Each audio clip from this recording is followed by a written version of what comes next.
You're listening to Reading Glasses, a show about book culture and literary life designed to help you read better. I'm author and book devourer Mallory O'Mara.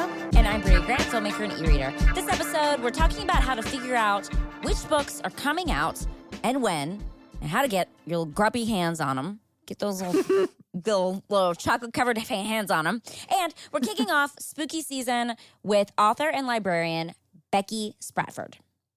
But first, what are you reading, Bria?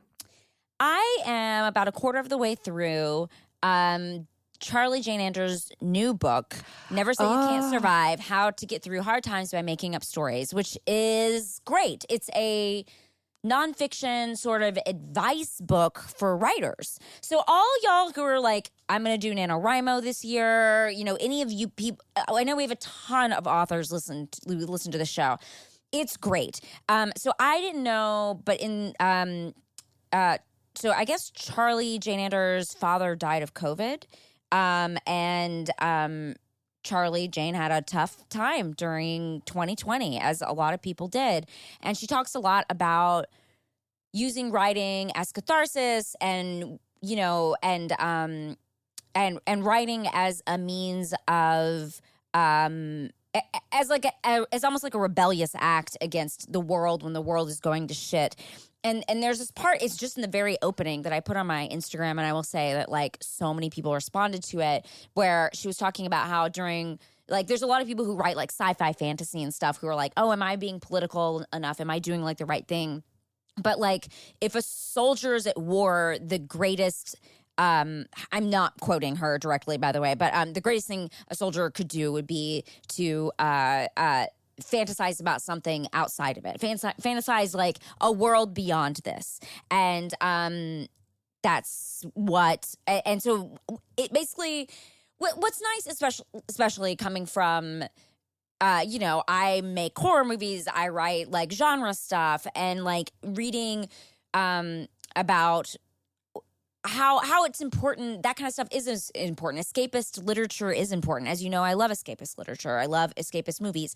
And how no matter what, it is going to have some politics in it. So there's just some interesting things in there about that. But then also there's some really basic good writer stuff. Like I just read this whole part about when you have an idea and you're like, should I continue this? And then you feel bad when you leave this idea behind, and how you shouldn't feel bad because like that's an idea you can come back to 10 years from now, because it's kind of like dating, except you would never maybe go back to someone 10 years from now. I don't know if you would. Anyway, Charlie Jane Anders gives you a ton of great advice. It's really interesting to hear her process and to hear about her journey, because she talks a lot about like stories she wrote at the beginning, and also transitioning and how that affected her writing. It's just really fascinating, and just a great kind of how-to for writers, but I think non-writers would enjoy it as well. But also writers of any genre in any medium, I think, as well, because obviously, like, I write screenplays, so but I think it totally applies to me as well. It's really cool. What are you reading? I am reading The House with Chicken Legs by Sophie Anderson, which is a middle grade book that I found out about during our Maximum Fun drive when somebody, I forget the person who signed up to be a Max Fun subscriber, and we gave them a book recommendation, and they were asking for a book about sassy houses. And I found this book, and I was like, oh my God, I gotta read this. And so I bought it, and I did. It's this amazing middle grade book about this young girl. She's 12 years old, and it's this like a fantastic coming of age story about this girl, and her grandmother is Baba Yaga. So this girl lives in the Baba Yaga house with the chicken legs with Baba Yaga, and like her job is to help Baba Yaga sort of help like people who've died recently cross over to the next realm. The only thing is she fucking hates it. Like, she wants to settle down, and she wishes she lived in a house that just stayed in one place, and she wants friends, like real human being friends, instead of just like the dead people that come to their house every night. But she's meant to be the next Baba Yaga, and she's very frustrated about it until some things happen, and I won't spoil anything, but a bunch of things happen. There's a big twist, and she has to end up figuring out who she is, what she wants to do. It's so much fun. It's just like one of those middle grade books that is so adorable and super fun and whimsical, but also has a lot of heart and is about really serious subjects. And it's such a great coming of age story. So that's The House with Chicken Legs by Sophie Anderson. And mine is Never Say You Can't Survive, How to Get Through Hard Times by Making Up Stories by Charlie Jane Anders. So we want to take a moment to share some listener feedback. Trisha wrote in episode 205, Mallory spoke about giving books a second chance. Specifically that she has reread books that had once disappointed her and wound up loving the books after all. That has definitely happened. Mm-hmm. Trisha says that this is so me. One personal example was the book House of Leaves by Mark Z. Danielewski. I tried to read that book 20 years ago when it was newly out and all the literary rage. Could not do it. The story was too dry and too hard to read, and it was a chore, so I tossed it on the shelf and there it remained. Then, 5 years later, when I was packing to move, I tried again. I loved it. I couldn't put the dang book down and spent many sleepless nights and red-eyed days devouring the book. I kept it. Fast forward another few years and I decided to revisit it. I couldn't get into it again. I was all, how did I love this book? But again, I kept it, and all these years later, I just pulled it down and am currently reading it, and again, I am loving it. Wow. Books are weird, or I am weird, or both. Thanks for validating my experience. I don't think Trisha's weird. I think this is like a really common thing. I totally agree. And I think your taste is just going through waves. I don't think it's that weird. No, I don't. Trisha, you were absolutely not weird. So we talk on the show all the time about how important it is to recognize that so much of the reading experience is what you're bringing to the book and where you are in your life, and if you're too tired or you're stressed out or whatever. And so much of picking a good book to read is about what's going on in your brain at the time. Mm-hmm. Olivia wrote in and said, I'm a little late to the game when it comes to Reading Glasses podcast. I just finished episode 10. But in those 10 episodes, I feel as though I found kindred spirits in you both when it comes to the literary and the cinematic arts. Thank you. Last night, my boyfriend, 2+ years, Andrew, proposed to me, and I said yes. Congratulations, Congratulations. Olivia. Of the countless reasons I consider him the love of my life, his friendship, a shared love of the arts, his humor, his encouragement, his support, his enthusiasm for Dungeons & Dragons, and above all, his love and trust. It is the promise of a handmade bookshelf and shelf for my mugs that makes my heart blush and swoon. Hell yeah. He is quite the catch, huh? He also wants to get an Audible account for us to share. That sounds great. Very romantic. As an early bird, I usually read first thing in the morning, mug in hand, while enjoying my current read. Looks familiar, right? I snapped the picture below, which we hopefully can post to our Instagram, to send to family and friends while we wait for the pictures from our photo shoot to arrive. As a well-known book whale, this did not surprise anyone, including my fiance. Thank you for, what does the picture look like, Mallory? I can pull it up right now. Also, I'm extremely intrigued because I've never heard the phrase book whale before. I think we Are used we book it. whales? I think we used it early on. Is that us? I think that's us. Mallory's been through like 4 houses since then. I know. I move basically like every year. It's like a whole different life. Oh my God, she's reading Lady from the Black Lagoon. Oh. Very sweet. I love it. Very gorgeous sweet. Beautiful engagement ring too. Also, I'm pulling up a photo. Yes, they're a very adorable couple. Look very bookish. Ooh, like imagine someone proposing to you and be like, "I will make you bookshelves." That's what a promise. Slam dunk. Mm-hmm. Thank you for your work, whether it's projected on a silver screen, streaming through earbuds, or printed on the best paper stock one can behold. I cannot wait to tune in again soon. Aw, thank you so much. Well, 200 episodes later, you'll get to hear us read your email. Hold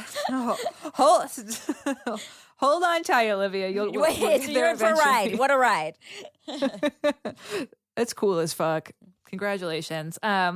So quick bookmark reminder, if you're listening to this episode on the day it comes out, next Sunday is our Erotica Book Club on September 5th on our Instagram, Reading Glasses Podcast. On Instagram Live, me and Bria are going to be discussing Mangoes and Mistletoe by Adriana Herrera. the Queer Foodie Holiday Novella. We're so pumped. This is going to be a blast. I'll be drinking because why not? It's Sunday. Bria may or may not, but I'll definitely have something. We're really excited to talk about this with all of you. And remember, it's a novella. It's wicked short. If you're listening to this now and you're like, oh my God, I only have a weekend to read it, you can totally do it. It's not super long. And you're going to want to tune in for this. This is going to be a blast. You can email us at readingglassespodcast@gmail.com. If you want a list of all the books we talk about on the show delivered to your inbox every month, you can sign up for our newsletter. There's a link in the show notes. Before we talk about figuring out which books are coming out, we're going to take a quick break.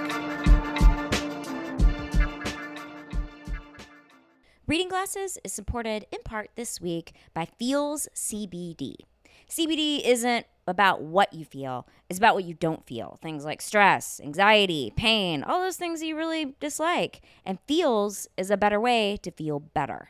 Feels is a premium CBD designed to help you keep your head clear and feel your best. It's hassle-free, delivered directly to your door. CBD naturally helps reduce stress, anxiety, pain, and sleeplessness. There's no hangover or addiction. Y'all, I have friends that swear by CBD. They think that's the only way that they can get up in the morning. It's the only way they can get their work done. It just helps them to get rid of their stress and their anxiety. This is such a cute CBD too. Can I say that it's cute? It's a cute CBD. It arrived at my house in the most adorable package. Feels. It's very cool. And Feels offers a free CBD to help guide your personal experience so that you can find your perfect dose. Start feeling better with Feels. Become a member today by going to feels.com/glasses and you'll get 50% off your first order with free shipping. That's Feels, FEALS.com/glasses to become a member and get 50% automatically taken off your first order. That's half. And get free shipping. Feels.com/glasses. Glasses.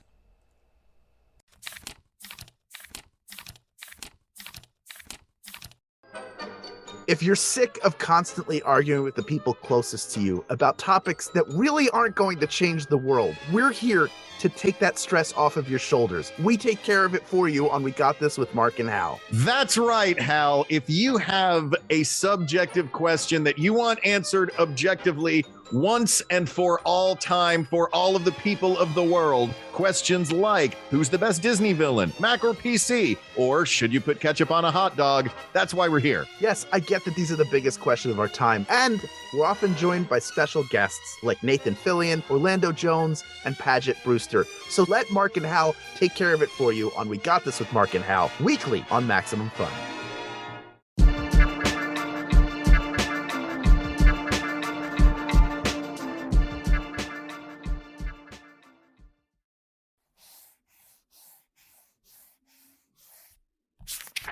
This week, we're talking about a problem that many people write in about, figuring out which books are coming out when. It is a constant issue. Here's one listener named Melissa who wrote in about it. I want to spend 2021 reading more new releases. I've been primarily a backlist reader most of my life and want to change that since I know how important those first week sales are for authors. The thing is, I can't seem to find a simple calendar of new/upcoming releases.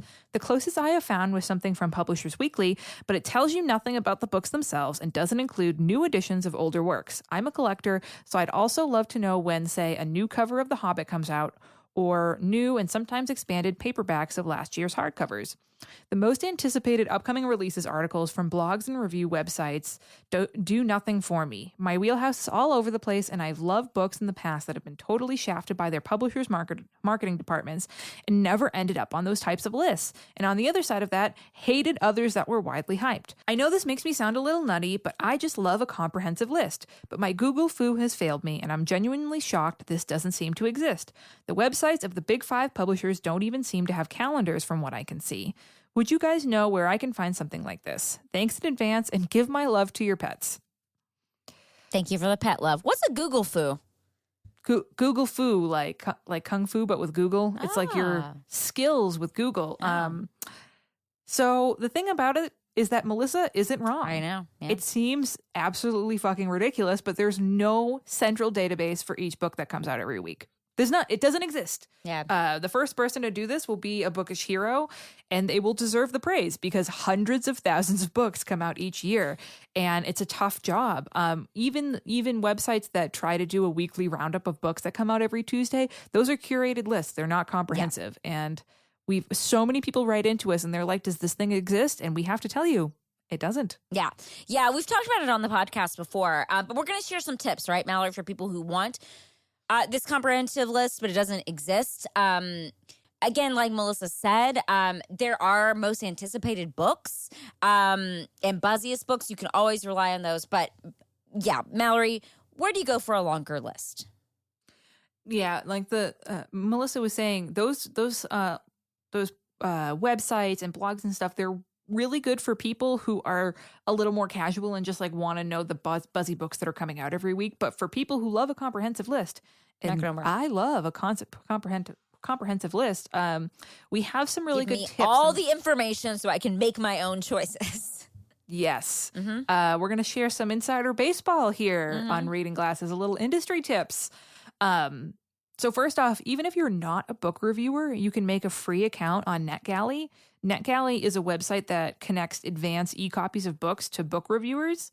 Reading Glasses, of course, has an account that Bria and I share. But the cool thing about it is that you can put in the genres of books that you like, and it'll show you all the books on the site in that category that are coming out within a year, which is really handy for us. I think on ours, we have like horror, YA, sci-fi, weird fiction. We have separate accounts. Oh, interesting. Oh, do you use Bria Grant or Reading Glasses? I think I use Bria Grant. Oh, wow. I thought we shared this the whole time. No, I use the Reading Glasses account. Well, now I'm going to look. Because it's connected to my Kindle.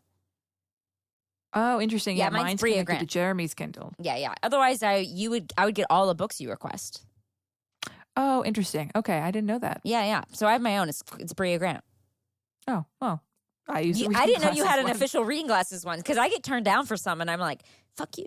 I'm like, I can't believe you use the Reading Reading Glasses one because sometimes people look it up. Because that's for listeners. That's the whole thing. Is that getting the copies of the books can sometimes be a little difficult because there's somebody on the other end at the publisher who is deciding personally, like, oh, should I give an ebook to this particular person? It's a lot of book bloggers and reviewers and stuff, and sometimes people will look at a book blogger and be like, oh, well, they don't have enough of a reach. I'm not going to give this book to them, which it's the publisher's discretion.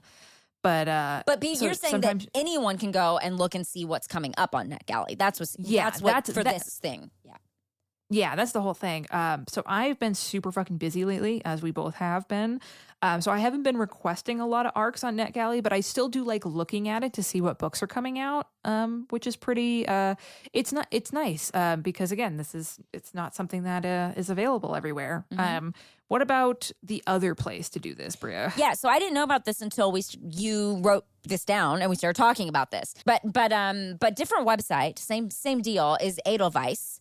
It's another book review site. It's a little bigger. It's more industry focused for librarians and booksellers.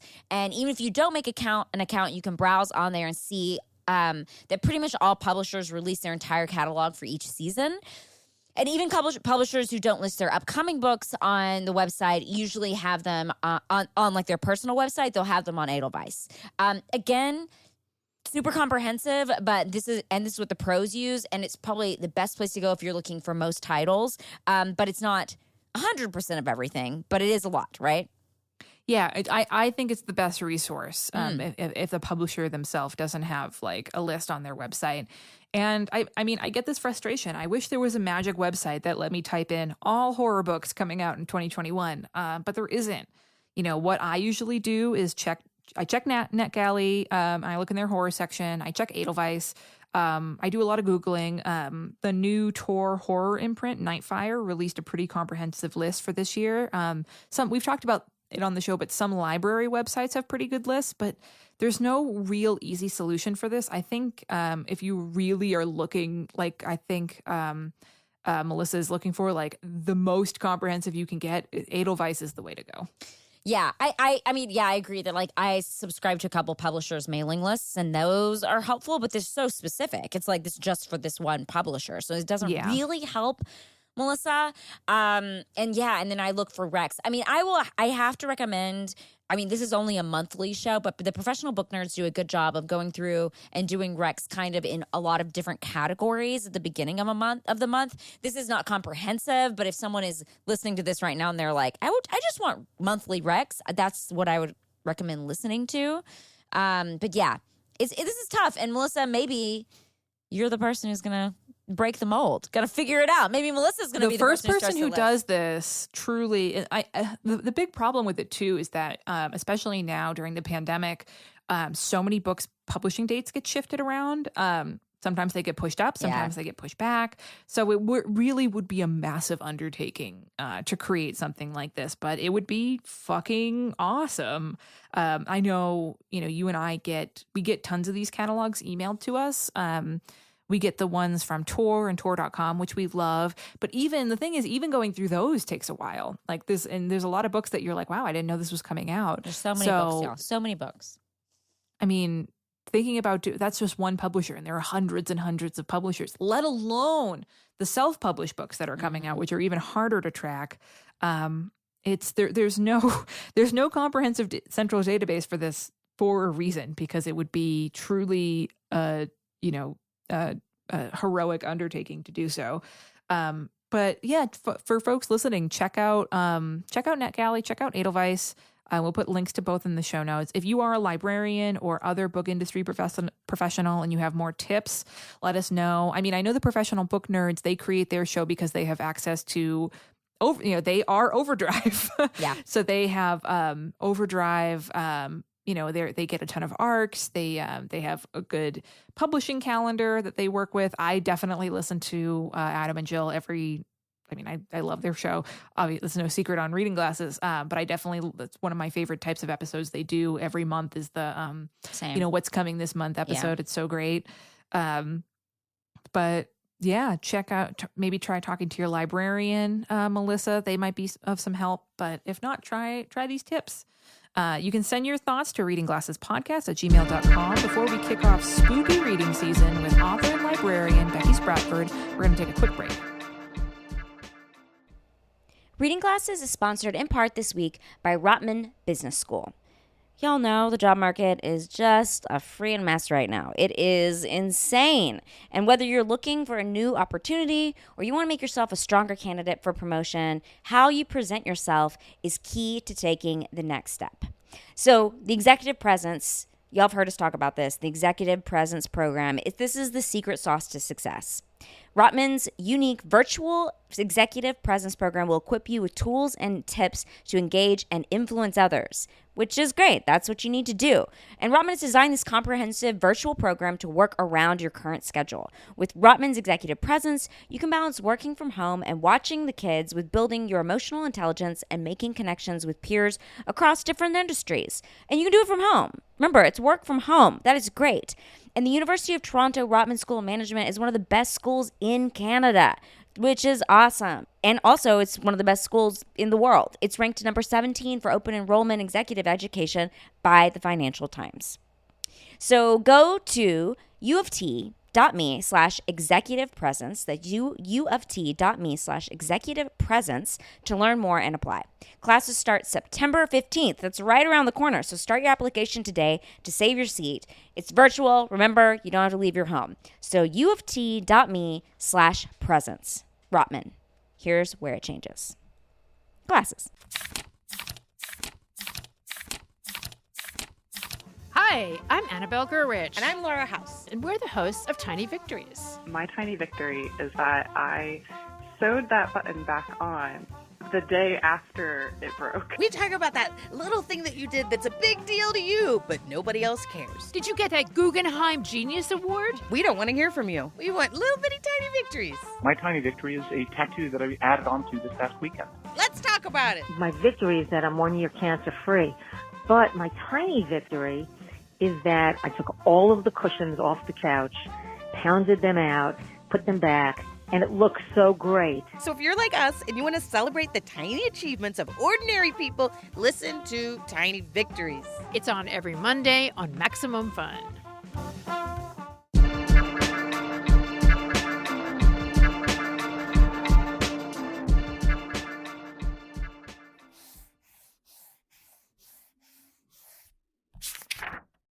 So here we are with author, librarian, and secretary of the Horror Writers Association, Becky Spratford. Becky, it is so awesome to have you on the show. Thank you for inviting me. So first, most important question, what are you reading? Oh, and this is such a great question as we're recording this because I'm on deadline to write my 4 times a year horror review column for Library Journal. So I am literally synthesizing the last 8 books I just read into reviews. Oh, fantastic. I know. So one of the absolute best books that I have read all year, and definitely my top debut, is by horror up-and-comer Haley Piper, and it's her debut novel, and it's called Queen of Teeth.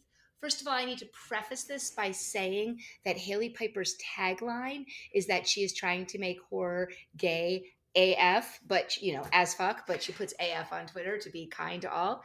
And she just totally, we love it.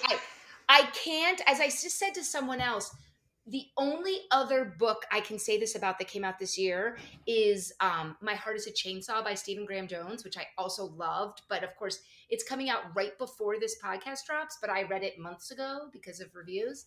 Those 2 books are the only 2 books I wish I had more than 200 words allowed in the reviews I write because there's so much here. But I just to set it off, Queen of Teeth starts super provocatively with what sounds like a gimmick. Yaya, our main character, finds teeth in her vagina.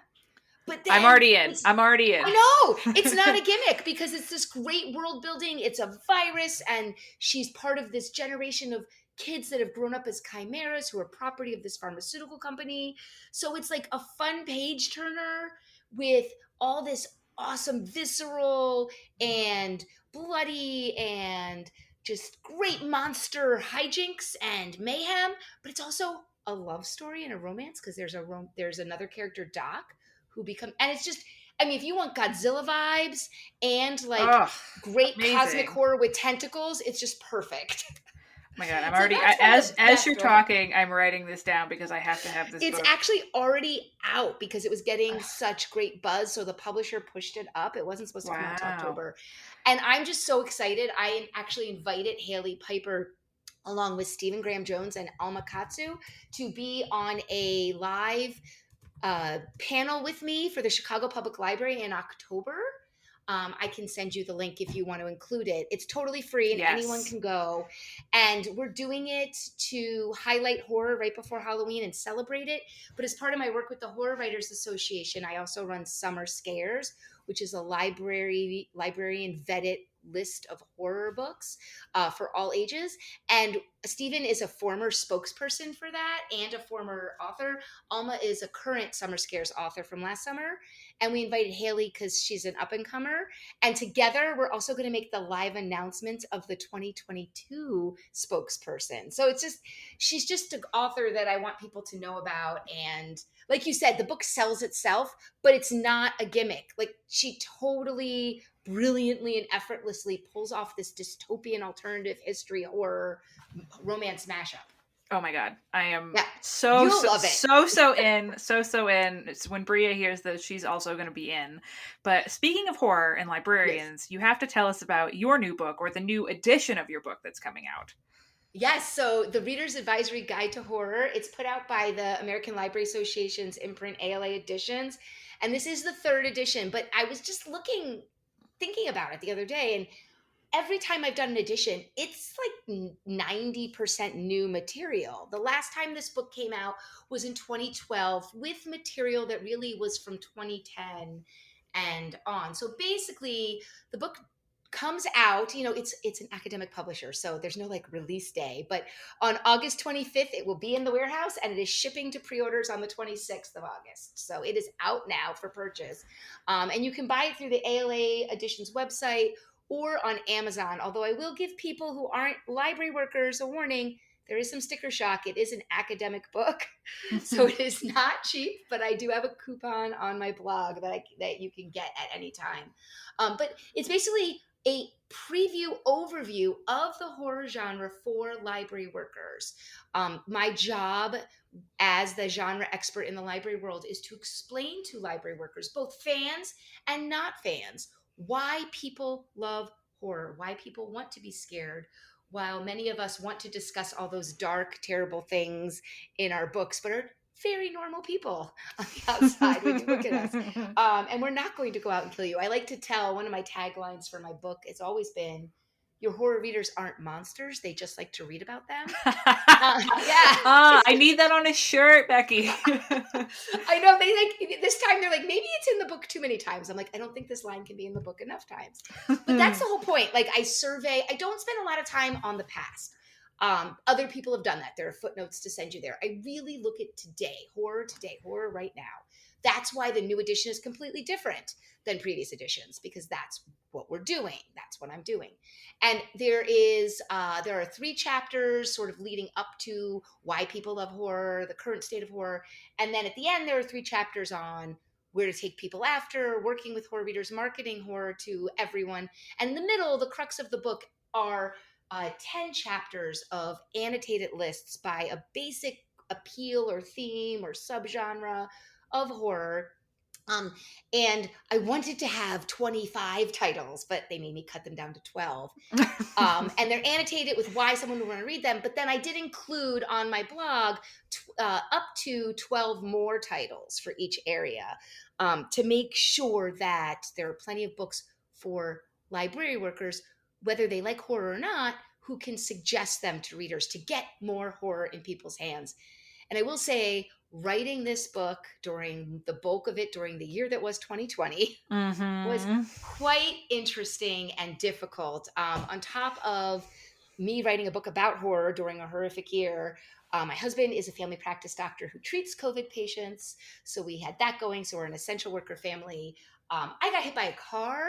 Oh my God. I feel like I got like my Stephen King, like, I was just going to say, geez, I feel like you need to get a patch to like the Stephen King author club.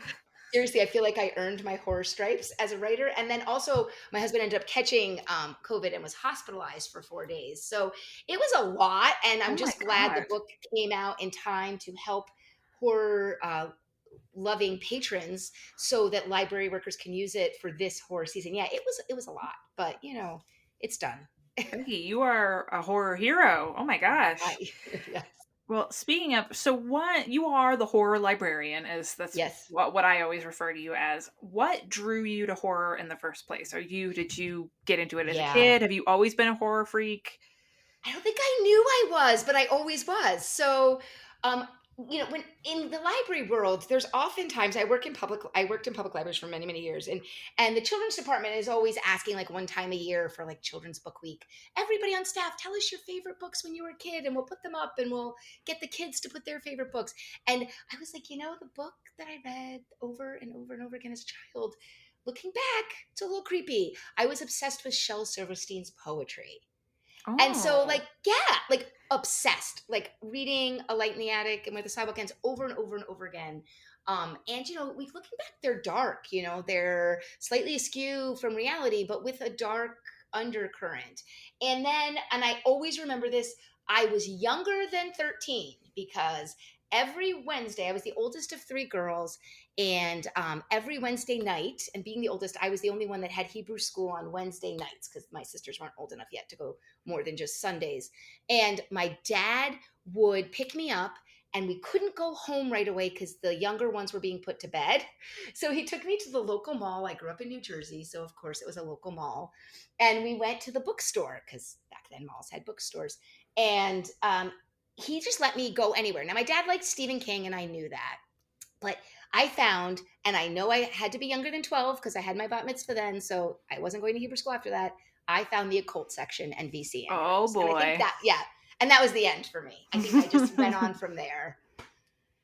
That is awesome. So you are a librarian working to both help people get into horror and help them, once they get into horror, find more horror. Why do you believe that this is such an important genre? A lot of it goes to the appeal of the genre itself. So and the appeal of fiction, right? So people need an escape from the real horrors in the world, and no more now than ever before, more now than ever before, but it's always been that way. So like what we see in times of great stress, like the last couple years, you see an increase in people reading gentle reads, things like the Hallmark Channel and romance, and then an equal increase in horror. And I like to say that why horror is important and why people need horror is because it makes you look at the real world from a lens that's even worse. But you can't help but say, okay, my life isn't that bad, but there's also things here I see that I can use to sort of battle the demons in my own life, both, the mental ones and the literal ones. It's extremely important way for people to also sort of reconcile that dark side of humanity.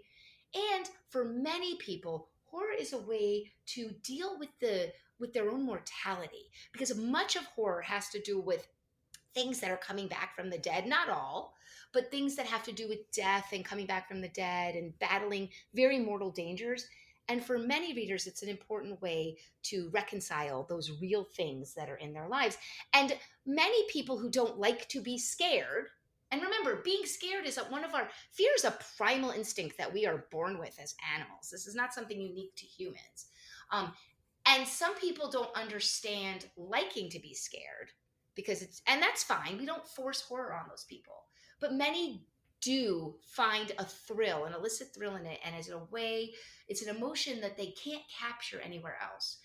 So I have readers who say things like, this book scared me so much, I had to go, and I had a patron do this, bury it in the backyard. I put it in a plastic bag, don't worry. And then when it was due, I dug it back up and it's clean. Right. But I loved every minute of it. This person needs to be my friend. I love this person. I know, this person was great. But the thing is, like, that's important. Like, we have to validate how different people cope with the world. And fiction is an escape. And you don't get to judge how people want to escape.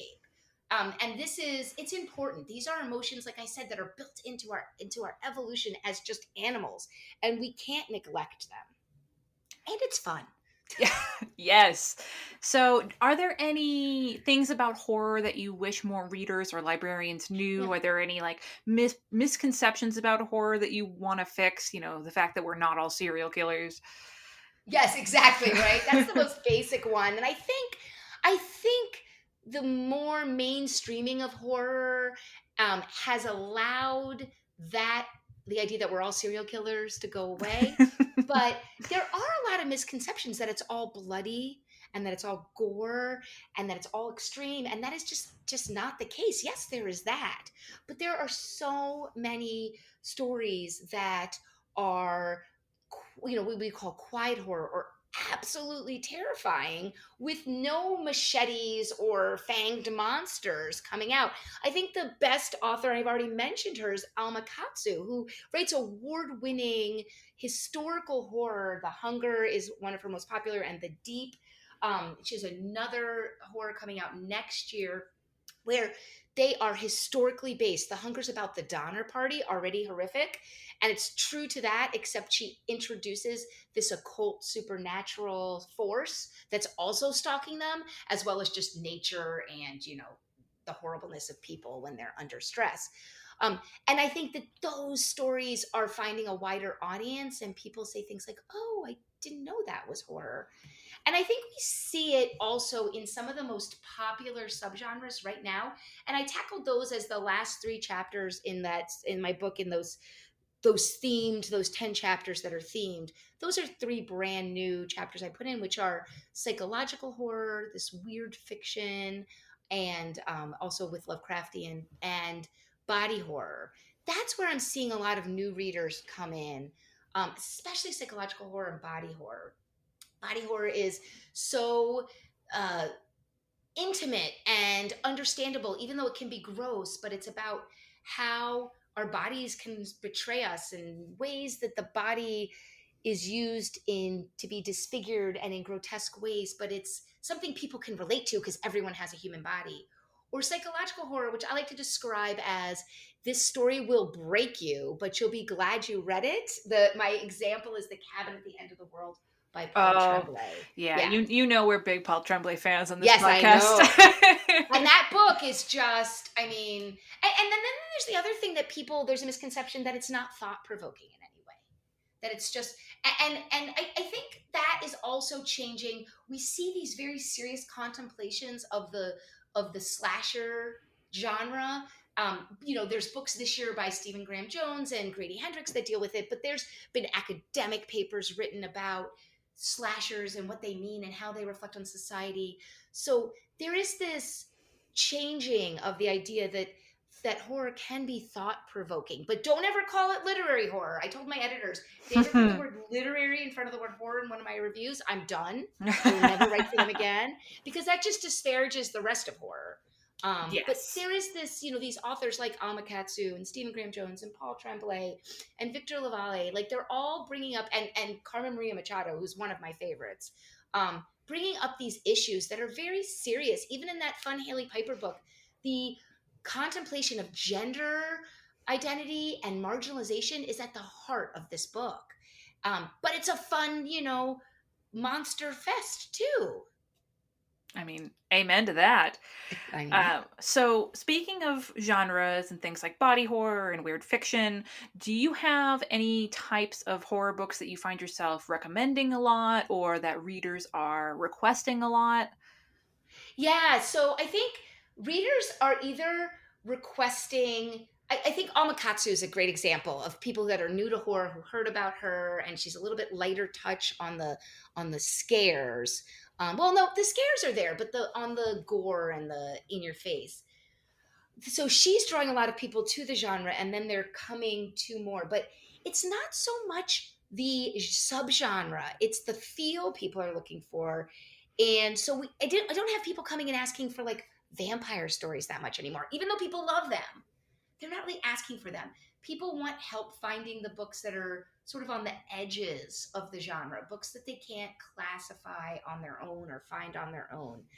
They don't want Stephen King, right? Because they can find Stephen King on their own. They don't need my help for Stephen King. So I am doing a lot of the psychological horror. I'm suggesting a lot of that. I'm doing a lot of finding people new voices before they break big. They want to know about the Stephen Graham Joneses before everybody knows about him. And they want to know, hey, I liked Paul Tremblay. I didn't think I liked horror. I liked Grady Hendrix. I didn't think I liked horror. Who should I try? And I go out of my way to make sure that I am giving them names that they're not going to find somewhere else, that they're really going to enjoy, with an especial focus on the fact that there are systemically marginalized voices that did not get a chance to shine previously. And I go out of my way to recommend those to people. And I think that's important because nobody understands horror more than people who have faced systemic oppression, because that is real life horror. Mm-hmm. And it's no coincidence that the best stuff being written is by people like Stephen Graham Jones, who's a Native American, or Alma Katsu, who's Asian American, or Victor Lavalle, who's both, has mental illness and is African American. Like, it's not, there's no mistaking that. Haley Piper, as a trans woman writing unapologetically gay stories that everybody loves, it's because these people have internalized true horror and can put it out. In my book, I have a great quote from debut novelist John Fram, which he shared with me. Oh, I love The Brightlands so much. The Brightlands is fantastic. And he gave me a quote for when I used in Library Journal in 2019. And then I put it in the introduction of my book. And he's writing about, as somebody writing unapologetically gay stories, it's just fun to watch the rest of, he calls it mainstream America, finally be part of our gaslit era, right? They can see the true horror in the world that I've always seen. And I just think he says it much more brilliantly in the preface, but it's just, it encapsulates everything I'm trying to do when suggesting. Fantastic. So we have to ask, as the horror librarian, what is your reader wheelhouse? What are subjects or tropes that will always get you to pick up a book? And I know that you love wheelhouses and actually train other library workers how to talk to people about them. Yes, and in the library world, we call them appeal factors, right? Which But is they're so really just sexy. It's exactly wheelhouses, right? It's why you love a story, not what happens in it or even what genre it's in. And yes, I don't just train library workers on how to help horror readers. I actually go all over the country and teach them how to understand their own reading preferences so they can help other people find books that are based on their own reading preferences. And so I've spent a lot of time thinking about this about myself. And what I've realized is I love stories that are slightly askew. And that's my wheelhouse. And what I mean by that is they're not magical realism. And they're just books that are very reality based, which a horror novel has to be, or you will not believe it. And yet just enough off of reality that I'm falling into the story and I'm intrigued by what are the rules in this world, but also slightly askew in a dark way, like those Shel Silverstein poems. So that's why I really like dystopian science fiction. I don't like large fantasy epics though as much because they're a little bit too askew, right? They're too magical. But I also love true crime, psychological suspense with serial killers, and I really enjoy literary fiction, which is very dark. And the best literary fiction is just a little bit outside of the reality of at least my world, that I'm really taking a look at it with, like I said, a dark undertone. And that's why horror fits so perfectly, because it really is this, it's our world, it's your world right now, but there's a monster amok or something supernatural out to get people. And I want to watch what happens because I don't know. Oh, I love it. Absolutely love it. So, Becky, you've told us where to get your book, and we're going to link to the website and whatever in the coupon on your blog. Where can listeners find you online and get more amazing horror book recommendations from you? Yeah, so my company, which trains librarians, is called RA for All, and so the blog will be in the notes. But if you just type the word RA for All into Google, you will find me everywhere. I'm on Twitter at RA for All, where I mostly talk about library things and horror.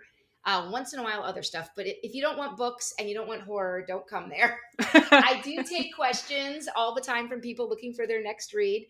But I do a lot of my work on that blog, RA for All, and its evil twin, RA for All Horror, which is a free update to the book. So I do a lot of stuff there. I'm posting about how to help readers find books, links for you to help yourself find things to read, although it's geared toward library workers. But, you can look at it too if you're just a general reader. And that's where I am mostly. And then I write reviews in Booklist and Library Journal. It's always fun to see, like, one time there was a Joe Hill ad, like a full page ad in the New York Times, and it had my review at the top. But of course, and it had a quote from it, but it'll just say Booklist Review or Library Journal. We don't get our names on them out in the world. But that's a lot of horror that's being reviewed in those major publications is coming from me too. So you can see my work in a lot of places. Fantastic. Becky, thank you so much for joining us. I'm glad to have been here. It was really fun.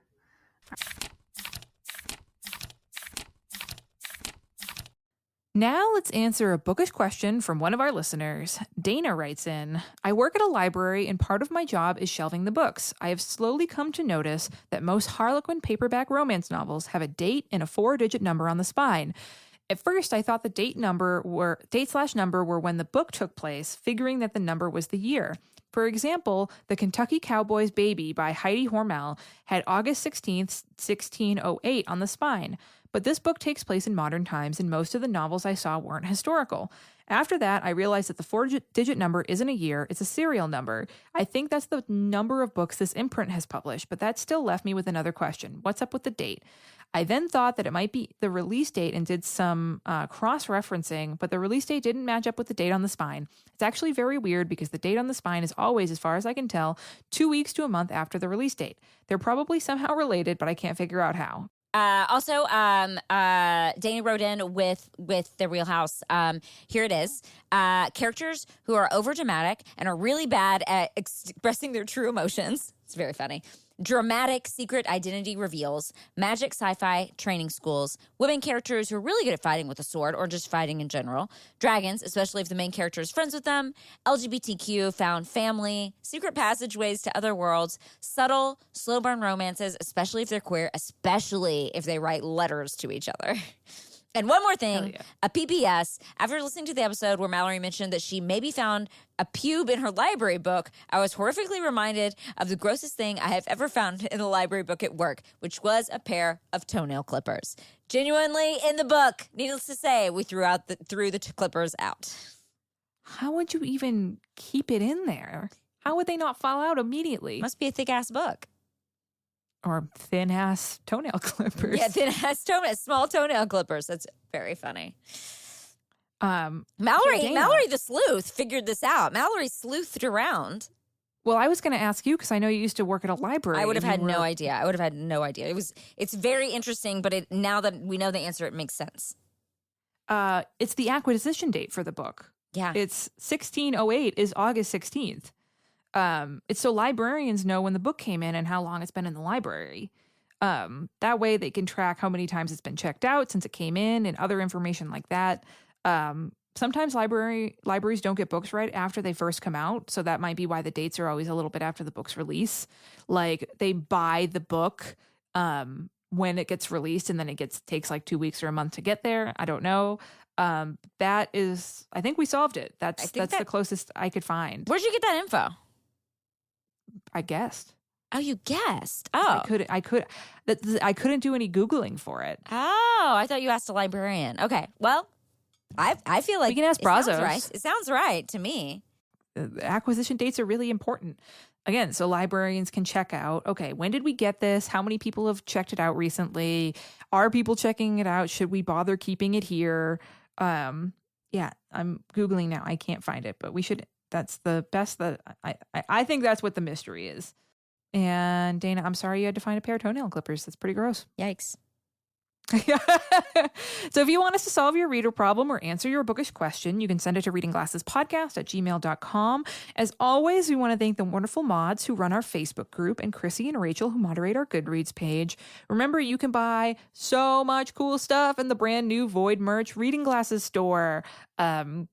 We adore Void merch. We actually had someone write in recently to tell us about how cool Void merch was, and I was like, we know. They do our merch. They're we absolutely adore them. The designs they did for all of our new stuff is amazing. The libraries are fucking awesome shirt that I bought. I wear all the time. Just because I like it, not even just because it's my podcast. I'm legit wearing a Void merch shirt right now that is not our podcast. It says book adjacent because I love this shirt. It is a really good shirt. Yeah. So you can check it out in the show notes. And if you want to do something for us for free, you can rate and review the show on iTunes. It is great for us. It makes us feel very good about ourselves. It makes advertisers think we're really fancy. It makes new listeners of the show curious about us. They're like, oh, Reading Glasses, more than 1,000 reviews, most of them 5 stars. Wow, I should check this out. It really, really helps us. And it takes 30 seconds. You can email us at readingglassespodcast@gmail.com. Find us on Twitter at readinggpodcast, on